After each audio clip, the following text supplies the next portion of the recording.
വിജയിക്കാൻ നല്ല മാർക്ക് കിട്ടിയത് കൊണ്ട് മാത്രമായില്ല, മറിച്ച് വളരെ നല്ല ഹാർഡ് വർക്കും നല്ല രീതിയിലുള്ള എന്തൂസിയാസവും ഉണ്ടെങ്കിലേ ജീവിക്കാൻ സാധിക്കുള്ളൂ. അപ്പൊ നമ്മളുടെ ജീവിതം യൂസ്ഫുൾ ആവണം, പർപ്പസ്ഫുൾ ആവണം, നമ്മളുടെ ജീവിതം ഫ്രൂട്ട്ഫുൾ ആവണം.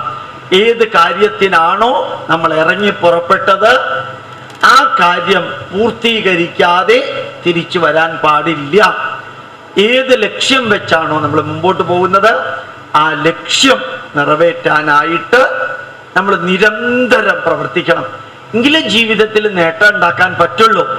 ആ നേട്ടം ഉണ്ടാക്കുന്നത് അമ്മയ്ക്ക് വേണ്ടിയോ അച്ഛന് വേണ്ടിയോ വീട്ടുകാർക്ക് വേണ്ടിയോ അല്ല. നമ്മൾ നേട്ടം ഉണ്ടാക്കുന്നത് നമ്മളുടെ ജീവിതത്തിലുള്ള പ്രയാണത്തിനാണ്. അമ്മയും അച്ഛനും ഒക്കെ കുറച്ചു കാലേ ഉണ്ടാവുള്ളൂ.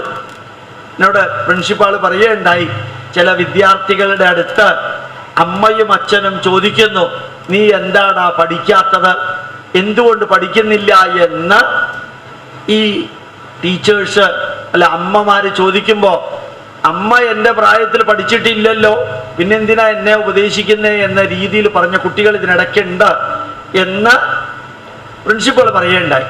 ഞാൻ എത്രയോ സ്കൂളിൽ പോകുമ്പോഴും അങ്ങനെ കുട്ടികൾ അമ്മയോടും അച്ഛനോടും തിരിച്ചു ചോദിച്ചതായിട്ട് പറയുന്നത് ഞാൻ കേട്ടിട്ടില്ല. ഒരു പ്രിൻസിപ്പാൾ പറയുന്നത് കേട്ടിട്ടില്ല. പാലക്കാടും തൃശ്ശൂരും 5 സ്കൂളുകളിൽ 2 ദിവസമായിട്ട് ക്ലാസ് എടുക്കുകയുണ്ടായി. അവിടുത്തെ കുട്ടികൾ 4-5 കുട്ടികൾ ഭയങ്കര വികൃതികളാണ്, ഭയങ്കര മിസ്ചീവസ് ആണ്. അവരെ പുറത്ത് ഒറ്റക്കാലിൽ നിർത്തുന്നതും വെയിലത്ത് നിർത്തുന്നതും പുറത്തിരുത്തുന്നതും ഒക്കെ കണ്ടു. പക്ഷെ ഒരു പ്രിൻസിപ്പാളും ഒരു ടീച്ചറും ഈ കുട്ടികൾ തിരിച്ച് അമ്മയെയും അച്ഛനെയും ക്വസ്റ്റ്യൻ ചെയ്യുന്നതായിട്ട് ഈ ടീച്ചേഴ്സ് ആരും പറഞ്ഞു കേട്ടിട്ടില്ല. ഞാൻ നിങ്ങളോട് പറയുന്നു, നിങ്ങളുടെ അമ്മയും നിങ്ങളുടെ അച്ഛനും നിങ്ങളുടെ ടീച്ചേഴ്സും നിങ്ങൾക്ക് എന്തെങ്കിലും നന്മ തരുന്നുണ്ട് എങ്കിൽ നിങ്ങൾക്കൊരു ശരീരം തന്നാൽ മാത്രം പോരാ, ഒരു നല്ല മനസ്സുകൂടി നിങ്ങൾക്ക് തരണം. അതുകൊണ്ടാണ് അവർ പ്രവർത്തിക്കുന്നത്. നിങ്ങൾ ഏത് രീതിയിൽ പോയാലും ഈ ലോകത്തിൽ ആർക്കും ഒന്നുമില്ല. നിങ്ങൾ നന്നായാലും വിരോധമില്ല, നിങ്ങൾ ചീത്തയായാലും വിരോധമില്ല. അതൊക്കെ നിങ്ങളുടെ സ്വാതന്ത്ര്യമാണ്.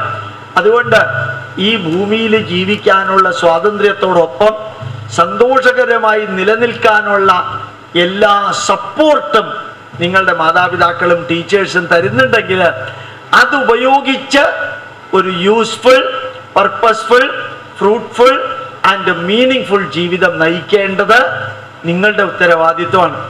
ആ ഉത്തരവാദിത്വം നിങ്ങൾ നിറവേറ്റാത്തിടത്തോളം കാലം ജീവിതത്തിൽ മുമ്പോട്ടുള്ള പ്രയാണത്തിൽ എത്രയോ പേര് ഈ ഭൂമിയിൽ ജീവിക്കുന്നുണ്ട്.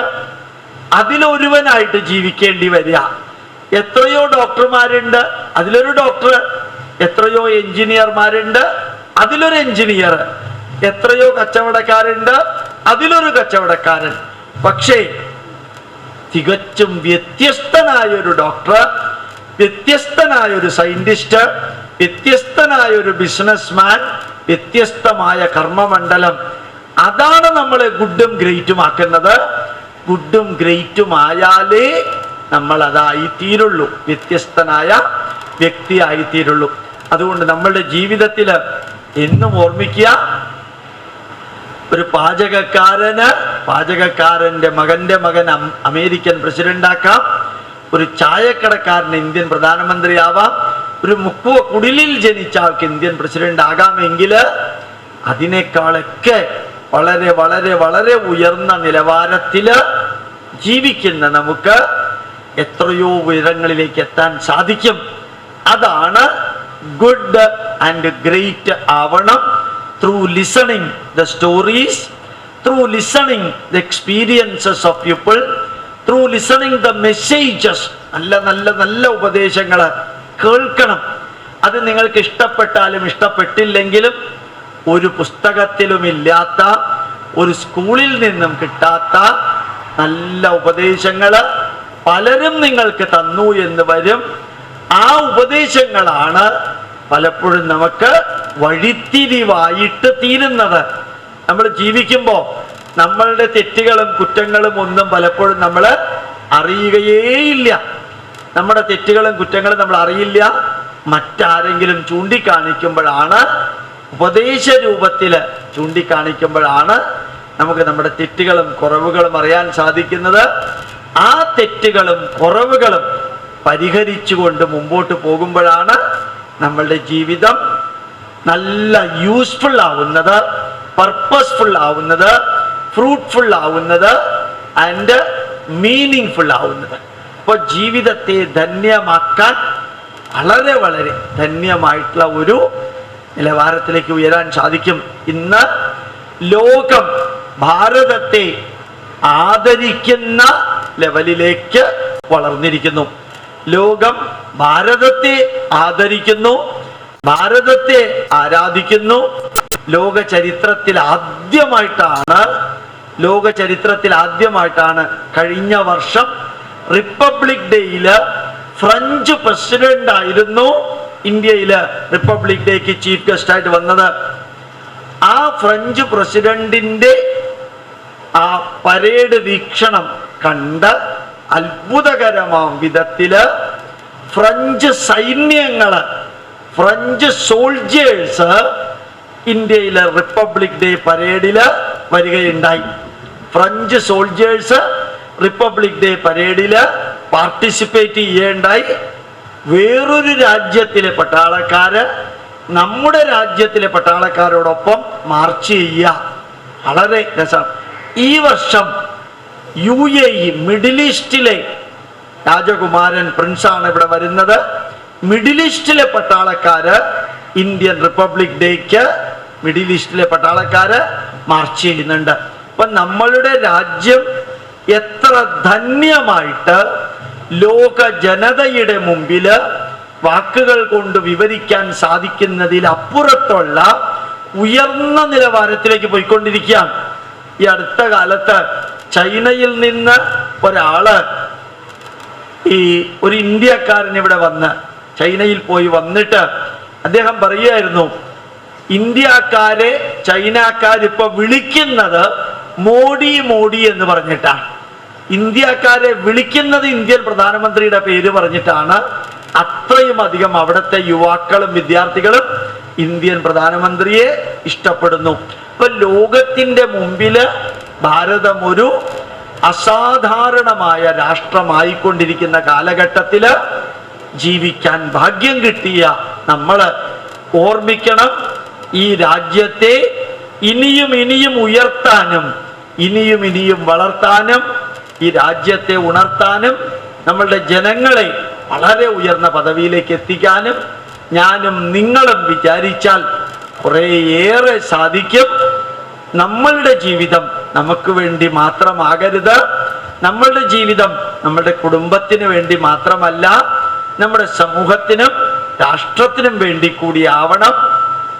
നമ്മളുടെ ജീവിതം നമ്മളുടെ കുടുംബത്തിനും രാഷ്ട്രത്തിനും വേണ്ടി ആവണം എന്ന് പറഞ്ഞുകൊണ്ട് ഭാരതത്തിൻ്റെ പൂർവകാല വൈഭവം, പഴയ ഭാരതത്തിൻ്റെ നന്മകൾ പഠിക്കണം, ഇപ്പോഴത്തെ ഭാരതത്തിൻ്റെ നന്മകൾ പഠിക്കണം, ഭാവി ഭാരതത്തിൻ്റെ വളർച്ചയും നിങ്ങൾ പഠിച്ച് ഈ ഭാരതത്തെ ഏറ്റവും ഉജ്ജ്വലമായ ഒരു രാഷ്ട്രമാക്കി മാറ്റാൻ നിങ്ങൾ ഓരോരുത്തരും ശ്രമിക്കണം. അങ്ങനെ ശ്രമിക്കുമ്പോഴാണ് നിങ്ങൾ ലോകത്തിലെ എവിടെ പോയാലും ശരി. ഞാൻ ഈ അടുത്ത കാലത്ത് അബുദാബി പോയിരുന്നു. 2 ആഴ്ച വെള്ളിയാഴ്ച ഞാൻ അബുദാബിയിൽ പോയിരുന്നു. അബുദാബിയില് ഭാരതീയ വിദ്യാഭവൻ എന്ന സ്കൂളിൻ്റെ ആനിവേഴ്സറിക്കാണ് പോയത്. അത് കഴിഞ്ഞ് അവിടെ അബുദാബിയിലെ ഷെയ്ഖിൻ്റെ ചീഫ് എക്സിക്യൂട്ടീവ് ഓഫീസർ CEO അവിടെ ഉണ്ടായിരുന്നു. അദ്ദേഹം പറയുകയുണ്ടായി, ഇന്ത്യക്കാരുമായിട്ട് ഞങ്ങളുടെ ബന്ധം വളരെ വളരെ വളരെ കൂടുതലാണ്. അടുത്ത പ്രാവശ്യം വരുമ്പോൾ പാലസിലേക്ക് വരണം, അതൊരു ഇന്ത്യക്കാരനായ എന്നെ പാലസിലേക്ക് വരണമെന്ന് CEO ക്ഷണിക്കുകയും ചെയ്തു. ഞാൻ ഇതെന്തിനാ പറഞ്ഞറിയോ? ഭാരതം ലോകത്തിൻ്റെ മുമ്പിൽ ഏറ്റവും ഉയർന്ന നിലവാരത്തിലേക്ക് പോയിക്കൊണ്ടിരിക്കുന്നു. അതിൽ നിങ്ങൾക്ക് നിങ്ങളുടേതായിട്ടുള്ള പങ്ക് വഹിക്കാൻ സാധിക്കും.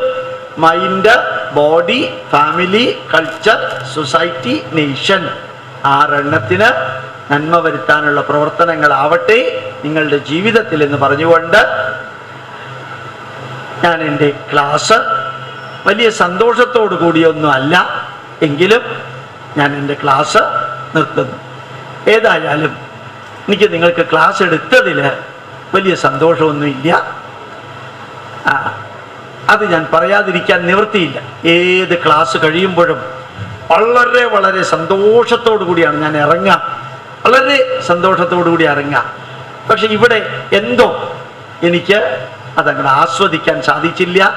അത് ഞാൻ നിങ്ങളുടെ മുമ്പിൽ തന്നെ പറയാൻ കാരണം, ഇനി ആരെങ്കിലും ഇവിടെ ക്ലാസ് എടുക്കാൻ വരികയാണെങ്കിൽ ഇങ്ങനെ മിണ്ടാതെ ഇരുന്ന് തരുന്നതല്ല ക്ലാസ് കേൾക്കുന്നതിൻ്റെ ലക്ഷണം.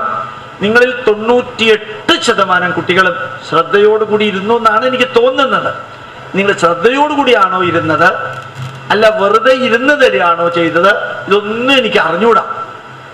ഏതായാലും നിങ്ങൾക്കെല്ലാവർക്കും ഈ കോളേജിലെ ഈ സ്കൂളിലെ ടീച്ചേഴ്സിനും സീനിയർ വിദ്യാർത്ഥികളുമെല്ലാം പരീക്ഷയ്ക്ക് ധന്യമായി പഠിച്ച് ധന്യമായി ഉയർന്ന് വളർന്ന് നല്ല രീതിയിൽ മാർക്ക് മേടിച്ചിട്ട് വളരട്ടെ, ഉയരട്ടെ, നല്ല നല്ല നല്ല നിലവാരത്തിലേക്ക് ഉണരട്ടെ എന്ന് പ്രാർത്ഥിച്ചുകൊണ്ട് എല്ലാവർക്കും എൻ്റെ പ്രണാമം അറിയിക്കുന്നു. നമസ്കാരം.